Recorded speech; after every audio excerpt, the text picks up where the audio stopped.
जय Hind friend, welcome to our YouTube channel Garud defence academy Gwalior. आज के इस इंपॉर्टेंट लेक्चर सीरीज में हम इंडियन पॉलिटी के एक इंपॉर्टेंट टॉपिक को कवर करेंगे। वो है sources of the Indian constitution, भारतीय संविधान के स्रोत। अगर हम भारतीय संविधान की बात करें तो भारतीय संविधान को तैयार करने में कुल मिलाकर 2 साल 11 महीने 18 दिन का समय लगा। 2 साल 11 महीने 18 दिन, और इसको दुनिया भर के अलग अलग 60 देशों से कहीं ना कहीं से कुछ ना कुछ स्रोत से लिया गया है।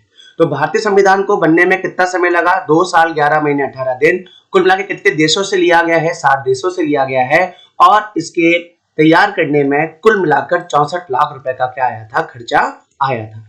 तो हम आइए स्टार्ट करते हैं sources of the Indian constitution. यहाँ पे भारतीय संविधान में जो चीजों को शामिल किया गया है वो दुनिया भर के अलग अलग देशों से कुछ ना कुछ लिया गया है, उन्हीं को हम डिस्कस करते हैं। बात करते हैं गवर्नमेंट ऑफ इंडिया एक्ट 1935। तो भारत सरकार अधिनियम, भारत शासन अधिनियम 1935, इससे लिया गया है फेडरल स्ट्रक्चर यानी संघीय संरचना। तो संघीय संरचना की व्यवस्था किस जगह से ली गई है? Government of India act 1935। Office of the governor यानी राज्यपाल का कार्यालय एक होना चाहिए। ये किसकी बात कहां से ली गई है? Government of India act 1935। Judiciary की बात, सुप्रीम कोर्ट, हाई कोर्ट और लोअर कोर्ट, इनकी व्यवस्था भी कहां से ली गई है? Government of India act 1935। Public service commission, ये है लोक सेवा आयोग। देश के लिए यूपीएससी, स्टेट के लिए स्टेट पीएससी यानी स्टेट पब्लिक सर्विस कमीशन, राज्य लोक सेवा आयोग और संघ लोक सेवा आयोग, इनकी व्यवस्था भी गवर्नमेंट ऑफ इंडिया एक्ट 1935 से ली गई है। अगर हम बात करते हैं आपातकाल के प्रावधान की, भारतीय संविधान में शामिल पार्ट नंबर 18 की, जिसमें आपातकाल का वर्णन है, 3 प्रकार के आपातकाल का वर्णन है। इस व्यवस्था को भी कहां से लिया गया है? Government of India act 1935। तो emergency provisions, government of India act 1935। Federal structures, इसमें हम शक्तियों के विभाजन की बात करते हैं केंद्र और राज्य के बीच में, तो इसका वर्णन भी कहां से लिया गया है? Government of India act 1935। तो भारतीय संविधान में शामिल ये सभी चीजें कहां से ली गई हैं? तो भारत शासन अधिनियम 1935 से ली गई है। बात करते हैं United states of America, America के संविधान से। तो अमेरिका के संविधान से हमने जो प्रेरणा ली है वो है लिखित संविधान की प्रेरणा। जो सोर्स लिया है वो है रिटन कॉन्स्टिट्यूशन। इंडिया का संविधान, भारत का संविधान दुनिया का सबसे बड़ा लिखित संविधान है, वो है भारत का संविधान। और दुनिया का सबसे पुराना संविधान है वो है यूएसए का संविधान। अगर हम बात करते हैं इम्पीचमेंट ऑफ प्रेसिडेंट की, राष्ट्रपति के महाभियोग की, राष्ट्रपति को हटाने की प्रक्रिया की, अनुच्छेद नंबर 61, आर्टिकल नंबर 61। तो भारतीय संविधान में अनुच्छेद नंबर 61 में इम्पीचमेंट ऑफ प्रेसिडेंट यानी राष्ट्रपति के महाभियोग की बात है। ये व्यवस्था कहां से ली गई? यूनाइटेड स्टेट्स ऑफ अमेरिका के कॉन्स्टिट्यूशन से ली गई। तो यूएसए के कॉन्स्टिट्यूशन से क्या लिया गया है? Impeachment of president, article number 61 most important है, इसको फोकस में रखिएगा। बात करते हैं functions of the president and vice president. अगर हम राष्ट्रपति के कार्यों की बात करें, उपराष्ट्रपति के कार्यों की बात करें, तो ये स्रोत भी कहां से लिया गया है? यूएसए के कॉन्स्टिट्यूशन से लिया गया है।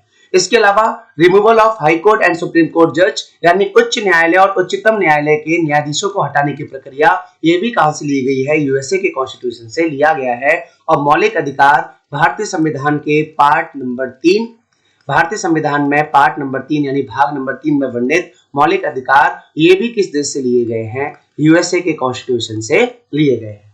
हम बात करते हैं न्यायिक समीक्षा की, जुडिशियल रिव्यू की, और जुडिशियल रिव्यू की व्यवस्था भी यूएसए के संविधान से लिया गया है। और भारत के संविधान की प्रस्तावना, preamble of the Indian constitution, ये भी यूएसए के कॉन्स्टिट्यूशन से ही लिया गया है। तो written constitution, impeachment of president, functions of the president and vice president, removal of high court and supreme court जज, मौलिक अधिकार, न्यायिक समीक्षा और संविधान की प्रस्तावना, ये सभी किस देश से लिया गया है? यूनाइटेड स्टेट्स ऑफ अमेरिका से लिया गया है। आप मेरे साथ बस रिपीट करते चले, मैं आपको गारंटी के साथ कह रहा हूं, आज की इस वीडियो से गारंटेड 1 से 2 सवाल आपको एग्जाम में देखने को मिलेंगे। मैं जो ये अलग से लिख रहा हूं स्टैटिक जीके के रूप में, आप इनको देखते चले, लिखते चले। जैसे इम्पीचमेंट ऑफ प्रेसिडेंट का वर्णन अनुच्छेद नंबर 61 यानी राष्ट्रपति के महाभियोग हटाने की प्रक्रिया का वर्णन अनुच्छेद नंबर 61 में किया गया है। प्रीएम्बल कहां से लिया गया है? यूएसए के कॉन्स्टिट्यूशन से लिया गया है। फंडामेंटल राइट्स कौन से पार्ट में बताए गए हैं? पार्ट नंबर 3 में बताए गए हैं। और इंडिपेंडेंस ऑफ जुडिशरी यानी न्यायपालिका की स्वतंत्रता, ये भी कहां से लिया गया है? यूएसए के कॉन्स्टिट्यूशन से लिया गया है। मैं आपको वापस बोल रहा हूं, इस वीडियो को लास्ट तक देखें, आपको गारंटीड 100% यहां से 1 से 2 सवाल एग्जाम में देखने को मिलेंगे। इस वीडियो को पूरी देखें और मेरे साथ रिपीट करते हुए चलें। हम बात करते हैं यूएसएसआर यानी सोवियत संघ से, रशिया से। तो रशिया से हमने लिया है फंडामेंटल ड्यूटीज। तो फंडामेंटल ड्यूटीज का जो ये स्रोत है, ये हमने किस देश से प्रेरणा लेते हुए लिया है? यूएसएसआर, जिसका वर्णन भारतीय संविधान के part number 4 sub clause A में बताया गया है। भाग नंबर 4 सब क्लॉज ए में बताया गया है। अगर हम बात करते हैं, इसको शामिल किया गया अनुच्छेद number article number 51 sub clause A, और इसके लिए हमें करना पड़ा था संविधान में बदलाव, संविधान में संशोधन। तो ये था 42वां संविधान संशोधन 1976। तो 42वां संविधान संशोधन 1976 के माध्यम से भारतीय संविधान में शामिल किया गया मौलिक कर्तव्यों को, मौलिक फंडामेंटल ड्यूटीज को। तो फंडामेंटल ड्यूटीज को कौन से पार्ट में जोड़ा गया? Part number 4A। कौन से आर्टिकल में इसका वर्णन है? Article number 51A। किस संविधान संशोधन के माध्यम से जोड़ा गया? 42वां संविधान संशोधन 1976। और एक कमेटी की सिफारिश पर इसको जोड़ा गया था, वो था स्वर्ण सिंह कमेटी। तो स्वर्ण सिंह कमेटी या आयोग की सिफारिश पर जोड़ा गया भारतीय संविधान में व्यवस्था, वो है part number 4A fundamental duties यानी मौलिक कर्तव्य। और किस देश से प्रेरणा लेते हुए किया है? यूएसएसआर यानी सोवियत संघ। हम बात करते हैं पंचवर्षीय योजना की। तो पंचवर्षीय योजना का यह सिद्धांत किस देश से लिया गया? तो यूएसएसआर यानी सोवियत संघ से लिया गया। पहली पंचवर्षीय योजना भारत में कब बनी थी? 1951 से 1956।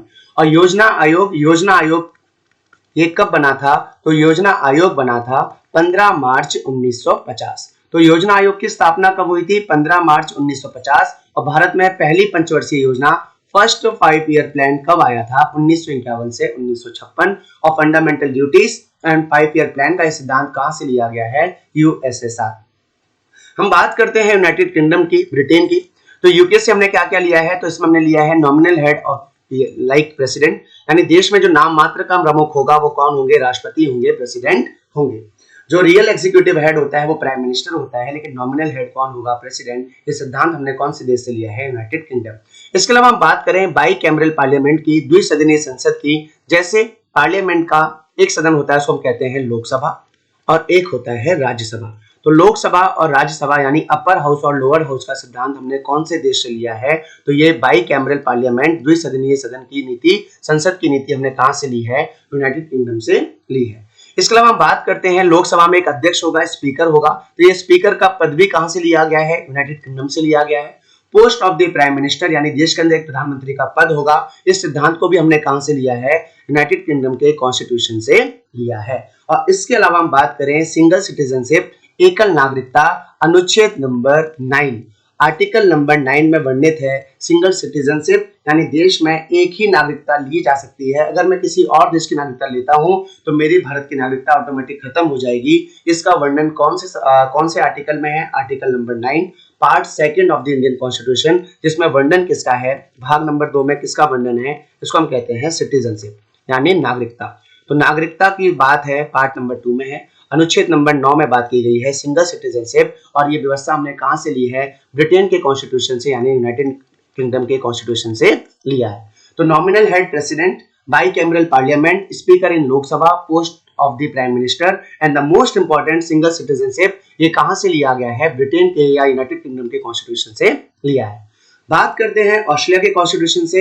तो ऑस्ट्रेलिया के कॉन्स्टिट्यूशन से ली गई है कॉन्करेंट लिस्ट यानी समवर्ती सूची। जैसा मैंने आपको बता रखा है, एक वीडियो डाली हुई है शेड्यूल्स की। तो शेड्यूल नंबर 7 यानी अनुसूची नंबर 7 में किसका वर्णन है? तो इसमें वर्णन है डिवीजन ऑफ पावर की। डिवीजन ऑफ पावर में हमने देखने को मिला था एक लिस्ट जिसको कहते हैं यूनियन लिस्ट, एक जिसे कहते हैं स्टेट लिस्ट, और तीसरी जिसे हम कहते हैं कॉन्करेंट लिस्ट। ये 3 प्रकार की सूचियों का वर्णन कौन से अनुसूची में किया गया है? तो अनुसूची नंबर 7 जिसमें डिवीजन ऑफ पावर की देखने को मिलता है। तो यूनियन लिस्ट में कानून बनाने का अधिकार किसके पास होगा? केंद्र सरकार के पास होगा। स्टेट लिस्ट में कानून बनाने का अधिकार किसके पास होगा? राज्य सरकार के पास होगा। और कॉन्करेंट लिस्ट में कानून बनाने का अधिकार केंद्र और राज्य सरकार दोनों के पास होगा, सेंट्रल और स्टेट गवर्नमेंट दोनों के पास होगा। इसको हम कहते हैं समवर्ती सूची। तो समवर्ती सूची यानी कॉन्करेंट लिस्ट का प्रावधान हमने किस देश से लिया है? ऑस्ट्रेलिया से लिया है। बात करते हैं प्रस्तावना की। तो प्रस्तावना का सिद्धांत हमने कहां से लिया है? यूएसए। पर प्रस्तावना के अंदर जिन भाषा का इस्तेमाल है, जिस लैंग्वेज का इस्तेमाल किया गया है, वो हमने किस देश से ली है? ऑस्ट्रेलिया के कॉन्स्टिट्यूशन से ली है। तो ऑस्ट्रेलिया से लिया है कॉन्करेंट लिस्ट और लैंग्वेज ऑफ द प्रीएम्बल। इसके अलावा हम बात करें भारतीय संविधान का अनुच्छेद नंबर 108, और 108 में बात की गई है संयुक्त सत्र की, जिसको हम कहते हैं पार्लियामेंट का संयुक्त सत्र joint sitting of the parliament. जब लोकसभा और राज्यसभा एक साथ आकर के कार्रवाई करते हैं, इसी को हम संयुक्त सत्र कहते हैं। और इसका वर्णन कौन से आर्टिकल में है? Article number 108, joint sitting of the parliament, संसद का संयुक्त बैठक, अनुच्छेद नंबर 108। मोस्ट इंपॉर्टेंट है, एग्जाम में बार बार क्वेश्चन देखने को मिलता है। और इसकी अध्यक्षता किसके द्वारा की जाती है? स्पीकर के द्वारा की जाती है। बात करते हैं freedom of trade and commerce की, तो ये चीज भी हमने कहां से ली है? ऑस्ट्रेलिया के संविधान से ली है। व्यापार और वाणिज्य की स्वतंत्रता की बात भी ऑस्ट्रेलिया के कॉन्स्टिट्यूशन से अडॉप्ट किया है। तो concurrent list, language of preamble, joint sitting of parliament, freedom of trade and commerce, ये सभी कहां से लिया गया है? ऑस्ट्रेलिया के कॉन्स्टिट्यूशन से लिया गया है। बात करते हैं जापान के संविधान से, तो जापान के संविधान से प्रेरणा लेते हुए हमने लिया है laws on which supreme court function, यानी वे कानून जिन पर सर्वोच्च न्यायालय कार्य करता है। इस व्यवस्था को हमने किस देश के संविधान से लिया है? जापान के कॉन्स्टिट्यूशन से लिया है। बात करते हैं जर्मनी के कॉन्स्टिट्यूशन की, तो suspension of fundamental right during the emergency, यानी आपातकाल के दौरान मौलिक अधिकारों का निलंबन, ये हमने किस देश से लिया है? जर्मनी के कॉन्स्टिट्यूशन से लिया है। और हम बात करते हैं इमरजेंसी प्रोविजन की, आपातकालीन स्थिति की, तो ये हमने कहां से लिया है? गवर्नमेंट ऑफ इंडिया एक्ट 1935, ये अभी याद होगा, पहली स्लाइड थी। हमने बात की थी फंडामेंटल राइट्स की।